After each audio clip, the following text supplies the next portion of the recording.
तुम्हाला माहिती आहे मित्रांनो की श्रीकृष्ण यांचं दुसरं नाव एक रणछोड पण होतं। तर रणछोड याचा अर्थ काय? रण छोडणारा म्हणजेच मैदान सोडणारा। खरा योद्धा तो असतो ज्याला कधी मैदानामध्ये उतरायचं आणि कधी मैदान सोडायचं हे माहिती असतं। जेव्हा श्रीकृष्णाला कळलं की मैदानामध्ये कर्ण याला हरवणं कठीण आहे, तेव्हा पार दूर त्याला घेऊन गेले, युद्ध मैदानापासून दूर घेऊन गेले आणि ज्यावेळेस कर्णाच्या हातातून जो परशुरामचा विजय धनुष होता तो खाली पडला, त्यावेळेस अर्जुनाला वार करायला सांगितला। नमस्कार मित्रांनो, माझं नाव गोपाल काळे आणि तुम्ही बघत आहात द सेकंड ओपिनियन। मित्रांनो, ही गोष्ट सांगण्याचं कारण काय त्याच्याकडे वळण्याआधी प्लीज माझ्या चॅनलला लाईक, शेअर आणि सबस्क्राईब करा आणि माझ्या व्हिडिओला शेअर सुद्धा करा। मित्रांनो, महाराष्ट्राचा पहिला महिला मुख्यमंत्री होण्याचा मान कोण पटकावणार?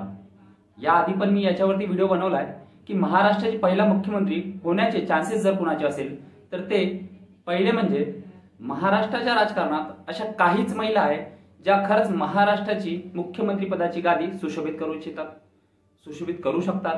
तर मित्रांनो, त्यामध्ये जे दोन ठळक नाव आपल्या समोर येतं ते म्हणजे सुप्रियाताई सुळे, शरदचंद्र पवार साहेब यांच्या मुलगी सुप्रियाताई सुळे, तसंच दुसरं नाव पंकजाताई गोपीनाथराव मुंडे, स्वर्गवासी गोपीनाथराव मुंडे यांची कन्या। मित्रांनो, ह्या दोनच कन्यांचे नाव का घेतो? महाराष्ट्रामध्ये भरपूर साऱ्या महिला आहेत ज्या महाराष्ट्राचे मुख्यमंत्री होऊ शकतात, पण काही फॅक्ट्स आणि काही तथ्य आपल्याला कन्सिडर करावं लागतात, ज्यामुळे महाराष्ट्राच्या राजकारणात महिला मुख्यमंत्री कोणी होऊ शकते, पण निकट फ्युचरमध्ये किंवा निकट भविष्यामध्ये महाराष्ट्राच्या मुख्यमंत्रीपदी जर कोणती महिला मुख्यमंत्री बनून बसेल तर ह्या दोन महिला म्हणजेच पंकजाताई मुंडे तसंच सुप्रियाताई सुळे यांचे चान्सेस जास्त आहेत। त्याचे कारण आपण येणाऱ्या समोरच्या व्हिडिओमध्ये डिस्कस करू, तर प्लीज व्हिडिओ शेवटपर्यंत बघा आणि त्याआधी प्लीज व्हिडिओला लाईक, शेअर आणि सबस्क्राईब करा।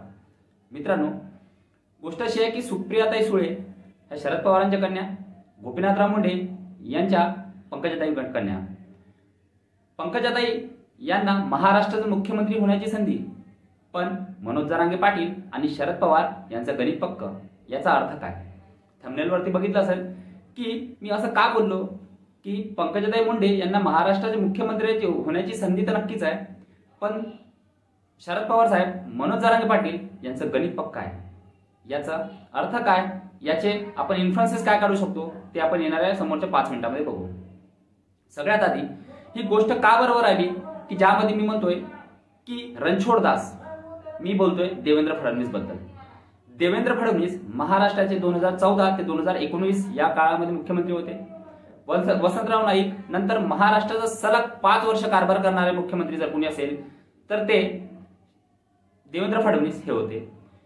त्यांच्या 2014 ते 2019च्या काळामध्ये सुद्धा महाराष्ट्रामध्ये बरेच मराठा आंदोलन सुरू झाले, महाराष्ट्रामध्ये मराठा आरक्षणाची मागणी सुरू झाली। तेव्हा नेते वेगळे होते, आता नेते वेगळे आहेत, पण मागणी एकच, मराठा आरक्षण। 2014 ते 2019 यामध्ये वेगवेगळ्या कमिटीची स्टडी करून, वेगवेगळ्या कमिटी स्थापन करून मराठा समाज कसा मागासवर्गीय आहे हे देवेंद्र फडणवीसांनी हायकोर्टासमोर प्रूव्ह केलं आणि मराठा समाजाला 10% रिझर्वेशन देण्याचं काम हे देवेंद्र फडणवीसांनी केलं। पण ज्यावेळेस 2019 मध्ये महाविकास आघाडीची सत्ता आली, म्हणजेच उद्धव ठाकरे यांनी देवेंद्र फडणवीस यांच्या पाठीमध्ये सुरा खुपसून जेव्हा ते राष्ट्रवादी आणि काँग्रेस सोबत गेले, त्यावेळेस महाराष्ट्राचे मुख्यमंत्री झाले। त्यावेळेस सुप्रीम कोर्टामध्ये आरक्षणाचा मुद्दा किंवा खटला सुरू होता मराठा आरक्षणाचा। तो आरक्षणाचा खटला व्यवस्थितपणे न लढवल्यामुळे हायकोर्टामध्ये जे आरक्षण टिकलं मराठा समाजाचं ते सुप्रीम कोर्टामध्ये टिकू शकलं नाही। पण त्यावेळेस मराठा समाज किंवा मनोज जरांगे सारखे नेते हे रस्त्यावर आले नाही का?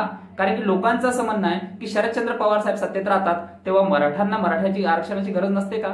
किंवा मनोज जरांगे पाटील साहेब किंवा असे नेते जे मनोज जरांगे पाटील साहेबांसारखे जे आहेत, जे मराठा आरक्षणाची मागणी करतात, त्यांना मराठा आरक्षणाची तेव्हा गरज भासत नाही का? किंवा तेव्हा समाजावरती अत्याचार होतो किंवा तेव्हा समाज आपला मागासवर्गीय आहे ह्या गोष्टीची जाणीव होत नाही का? तर मित्रांनो, ह्याबद्दलच आपण बोलणार आहोत।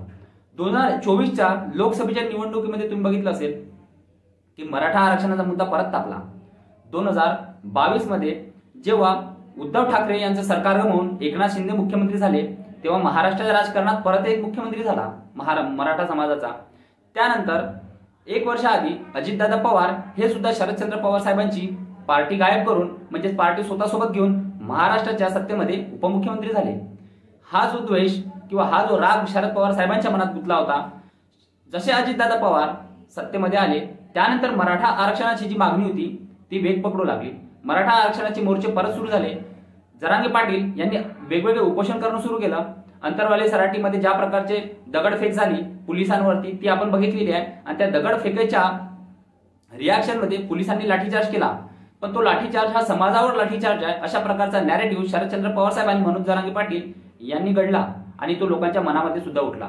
कारण की मित्रांनो, महाराष्ट्रामध्ये असो किंवा देशामध्ये असो, आरक्षण असा मुद्दा आहे की आरक्षणापायी ज्याला म्हणतात ना की the debate on reservation in India create more heat than light. इंडियामध्ये रिझर्वेशन वरती बोलणं म्हणजे ते भयंकर हिटपेक्षा सुद्धा गरम वातावरण तयार करू शकतं आणि ते आपल्याला माहिती आहे. आरक्षणाचा मुद्दा कसा समोर गेला? 2024च्या निवडणुकीमध्ये बीजेपी 400 सीट्स जर आली तर आरक्षणाला धोका लावेल आणि भारताच्या राजकारणामध्ये किंवा भारतामध्ये भरपूर साऱ्या लोकांना संविधानाचा एकच अर्थ माहिती आहे, तो म्हणजे आरक्षण. आरक्षण म्हणजे संविधान आणि संविधान म्हणजे आरक्षण. आपण बघितलं असेल पार्लमेंटमध्ये डिबेट होताना अनुराग ठाकूर यांनी संविधानामध्ये किती पेज राहतात हे विचारलं, त्याचं पण उत्तर देणं होईना. पण संविधान बचाव आंदोलन किंवा संविधान बचाव इंडिया लायन्स ही तयार झाली आणि त्याचा फटका बीजेपीला एवढा मोठ्या प्रमाणावर बसला की जी बीजेपी 370 स्वतःच्या बळावरती आणण्याचा प्रयत्न करत होती किंवा आणण्याच्या गोष्टी करत होती ती 240 पर्यंत आली. उत्तर प्रदेश सारख्या राज्यामध्ये जिथे 80 पैकी 80 सीट जिंकण्याची गोष्ट होत होती तिथे बीजेपी फक्त 33 सीट्स वरती आली. नक्कीच मित्रांनो, हा मुद्दा तोच होता जो पर्कोलेट करण्यात आला, जो नॅरेटिव्ह बनवण्यात आला. तो नॅरेटिव्ह म्हणजे की बीजेपी जर 400 सीट्स घेऊन आली तर आरक्षण संपेल. आणि आरक्षण म्हटलं की महाराष्ट्र किंवा देशाच्या राजकारणामध्ये लोकांमध्ये ती भावना होते की आमचं आरक्षण म्हणजे आमचा अधिकार आहे. अशा प्रकारच्या गोष्टी 10 वर्षामध्ये मोदी सरकारने केल्या नाही, कुणाचंही आरक्षण छिनलं नाही, पण नॅरेटिव्ह लोकांमध्ये घडल्या गेल्या. ज्या प्रकारच्या ऍक्शन मोदी सरकारने घेतल्या, 370 हटवलं, राम मंदिर बांधलं, लोकांना असं वाटायचं की राम मंदिर या सतीमध्ये होऊ शकत नाही, या युगेमध्ये होऊ शकत नाही. कित्येक हजारो लोक म्हणतात, म्हातारे जे वयस्कर झाले, की आमच्या समोर राम मंदिर होणं हे आम्ही कधी विचार पण नव्हता केला. 370 या जन्मी हटूच शकत नाही. 7 जन्म जरी कोणता प्राईम मिनिस्टर झाले तरी पण 370 हटू शकत नाही. एवढे हार्ड डिसिजन जर घेणारा नेता असेल तर लोकांच्या मनात उतरलं की बाबा या व्यक्तीच्या जर मनात गोष्ट आली रिझर्वेशनची तर एवढे कठीण डिसिजन घेऊ शकतो, तर आरक्षणाचा पण विषय घेऊ शकतो, तर आरक्षण तरी वाचवा. आणि त्याचा फटका हा बीजेपीला पूर्ण देशावरती बसला आणि त्याचा परिणाम म्हणजे बीजेपीला 240 सीटा आल्या. आता मी वळतो महाराष्ट्राच्या आरक्षण महाराष्ट्राच्या मुद्द्यावरती, जो आपला थंबनेल आहे की पंकजाताईंना मुख्यमंत्री पदाची संधी, पण शरद पवार आणि मनोज जरांगे पाटील यांचं गणित पक्क. गणित म्हणजे काय? अर्थमॅटिक अशा प्रकारचं त्यांनी संघटित केलंय, अशा प्रकारची त्याची मोड बांधली की त्या गणितानुसार पंकजाताई खरंच मुख्यमंत्री बनू शकतात का? आता रणछोड जे मी देवेंद्र फडणवीसांना बोललो, महाराष्ट्राच्या राजकारणामध्ये देवेंद्र फडणवीस हे सॉफ्ट टार्गेट झालेत. मराठा समाजामध्ये ब्राह्मण समाजाविषयी हेट्रेट पसरून त्यांच्याबद्दल द्वेष पसरून 2% समाजाबद्दल 35% समाजाच्या लोकांमध्ये 35% समाज लोकांमध्ये द्वेष पसरवायचा आणि देवेंद्र फडणवीस हेच आरक्षणाचे खरे शत्रू आहेत हे लोकांच्या मनामध्ये बिंबवायचं, हा प्रयत्न सतत मनोज जरांगे पाटील गेले 1 वर्षापासून करतात. आणि त्या प्रयत्नामध्ये मनोज जरांगे पाटील यांना तुफान सक्सेस मिळालं. ते आपण 2024च्या लोकसभा इलेक्शनमध्ये बघितलं. तर महाराष्ट्रामध्ये जर बीजेपीची पिछाड थांबवायची असेल किंवा महाराष्ट्रामध्ये बीजेपीला जर मोठीच पार्टी बनून राहायचं असेल तर देवेंद्र फडणवीस यांना महाराष्ट्राच्या राजकारणाच्या थोडं दूर जावं लागेल. ते दूर जाणं म्हणजे असं नाही मित्रांनो, कधी कधी वाघ हा मागे जातो याचा अर्थ असा नाही की तो भीतो, तो एक लॉंग जम्प घेण्यासाठी मागे जात असतो. तसंच देवेंद्र फडणवीसांना महाराष्ट्राच्या राजकारणामध्ये रणछोड बनण्याची गरज आहे.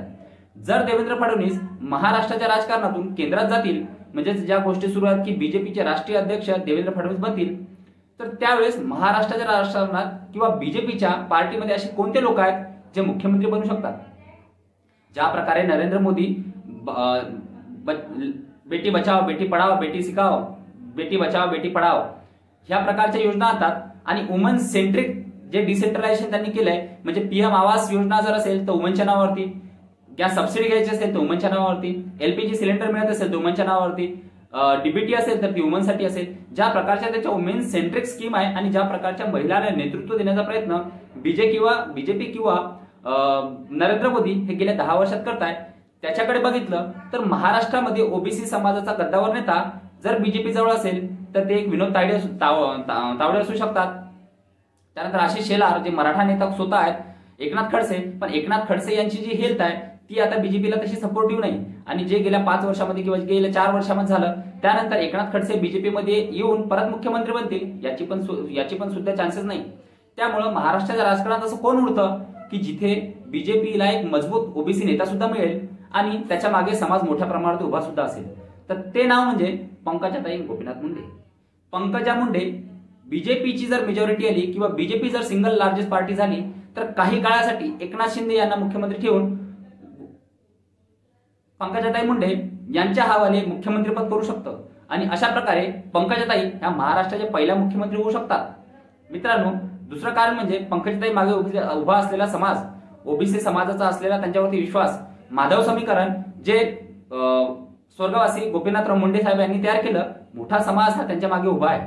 लोकसभेमध्ये पराभव झाल्यानंतर सुद्धा त्यांची जी पराभवाची किंवा त्यांनी जे घेतलेले वोटची मार्जिन होती ते देशामध्ये 10 किंवा 20 जे लोक जे टॉपवरती निवडून आले तेवढे वोट त्यांनी घेतले, पण त्यांचा निसरता पराभव झाला। ती विसरायला नको की आता त्या विधान परिषदेवरती आल्या आणि येणाऱ्या काही काळामध्ये त्या कॅबिनेट मिनिस्टर सुद्धा होतात। त्यामुळे पंकजाताई मुंडे हा महाराष्ट्राचे मुख्यमंत्री नक्कीच होऊ शकतात। आता आपण गोष्ट करू त्या सेकंड लाईनची की पंकजाताई मुंडे मुख्यमंत्री होऊ शकतील, पण मनोज जरांगे पाटील आणि शरद पवार यांचं गणित पक्क, अर्थमॅटिक पक्क। तुम्हाला माहिती असेल मित्रांनो, शरदचंद्र पवार साहेबांनी आयुष्यात सगळं काही मिळवलं। महाराष्ट्राचं 4 वेळेस मुख्यमंत्री पद, महाराष्ट्राचे youngest chief minister Sharadchandra Pawar साहेब झाले वयाच्या 37व्या वर्षी। त्यानंतर भारताचे कृषी मंत्री झाले, भारताचे डिफेन्स मिनिस्टर झाले। एवढ्या सगळ्या पदावर असताना फक्त आणि फक्त शरद पवार साहेबांची जर आखरी एक शेवटची इच्छा जर असेल किंवा शेवटचं ध्येय त्यांचं कोणतं असेल तर सुप्रियाताई सुळे यांना पॉलिटिकली सेटल करणं, सुप्रियाताई सुळे यांची एनसीपी वरती जी पकड आहे ती मजबूत करणं। आता सुप्रियाताई सुळे यांची जर एनसीपी वरती पकड मजबूत करायची असेल तर ती कशी होऊ शकते, तर एक तर केंद्रामध्ये मिनिस्ट्री पद देऊन किंवा सरकार किंवा राज्यामध्ये मुख्यमंत्री बनून। केंद्रामध्ये मिनिस्ट्री देण्यासाठी अडथळा हा आहे की केंद्रामध्ये नरेंद्र मोदी सरकार हे तिसऱ्यांदा आलेलं आहे, त्यामुळे केंद्रामध्ये मिनिस्ट्री कॅबिनेट मिनिस्टर बनणं हे सुप्रियाताई सुळेसाठी अवघड आहे। त्यांना हे पक्ष सोडून किंवा ही इंडिया अलायन्स सोडून एनडीए मध्ये जावं लागेल आणि बीजेपी त्यांना करेल सुद्धा, पण सुप्रियाताई मानतील का, याचा आन्सर आहे नो। दुसरा ऑप्शन, ज्या प्रकारचं वोटाचं किंवा जातीचं ध्रुवीकरण महाराष्ट्राच्या राजकारणामध्ये झालंय, मुस्लिम 12%, एससी एसटी 12%, 35% मराठा समाज, जवळपास 60% जर समाज एकीकडे असेल आणि ओबीसी जाती सुद्धा इंडिया अलायन्सला मत करतात, हे आपण 2024च्या निवडणुकीमध्ये बघितलंय। कारण की ओबीसी मध्ये जवळपास 400च्या वरती जाती आहेत आणि ज्या प्रकारचे अंतर्विरोध त्या एकमेकांसोबत त्यांचे आहेत, त्यानुसार कोणतीही जात कोणत्याही उमेदवाराला तिकीट मिळालं तर त्या दुसऱ्या जातीचे लोक नक्कीच इंडिया अलायन्सकडे जातील। त्यामुळे ओबीसी समाज हा कधी होऊ शकत नाही। त्यामुळे जे अर्थमॅटिक तयार झालाय त्या अर्थमॅटिक वरून शरदचंद्र पवार साहेब हे किंगमेकर ठरतील आणि शरदचंद्र पवार साहेब का जर किंगमेकर ठरले तर सुप्रियाताई सुळे यांना नक्कीच मुख्यमंत्री बनवण्याचा प्रयत्न शरदचंद्र पवार साहेब करतील। त्यांच्या वाटेमध्ये एक अडथळा आहे मित्रांनो, जे मी तुम्हाला सांगितलं ते म्हणजे उद्धव ठाकरे। उद्धव ठाकरे ज्या प्रकारे 2019 मध्ये बीजेपी सोबत निवडणूक लढले आणि राष्ट्रवादी काँग्रेस आणि सोनिया गांधी यांच्या चरणाशी जाऊन बसले, त्याच प्रकारे उद्धव ठाकरे परत हिंदुत्वाची भाषा करून त्यांच्यासोबत निवडणूक लढवून बीजेपीकडून मुख्यमंत्री बनवण्यासाठी येऊ शकतात, हे विसरायला नको। याच्यामध्ये पण अडथळे आहेत, ते कधी आपण नंतर डिस्कस करू, पण उद्धव ठाकरे हे खरंच एक किंगमेकर बनू शकतात आणि ते शरद पवारला कसं पाणी पाजतात किंवा शरद पवारलाच कात्रजचा घास कसा दाखवतात हे विधान परिषद निवडणुकीमध्ये जयंत पाटील यांचा पराभव घडवून आणून उद्धव ठाकरे यांनी दाखवून दिलाय। तर मित्रांनो, सुप्रियाताई सुळे यांच्या मागे स्ट्रॉंग अर्थमॅटिक तयार करण्यामध्ये मनोज जरांगे पाटील आणि शरद पवार हे सक्सेसफुल झाले। बघू आता की येणाऱ्या फ्युचरमध्ये महाराष्ट्राचं पहिलं मुख्यमंत्री बनण्याचा दाव किंवा मान कोण पटकावतं। तुम्हाला माझा व्हिडिओ कसा वाटला प्लीज कमेंट बॉक्समध्ये सांगा आणि प्लीज लाईक, शेअर आणि सबस्क्राईब करा। धन्यवाद।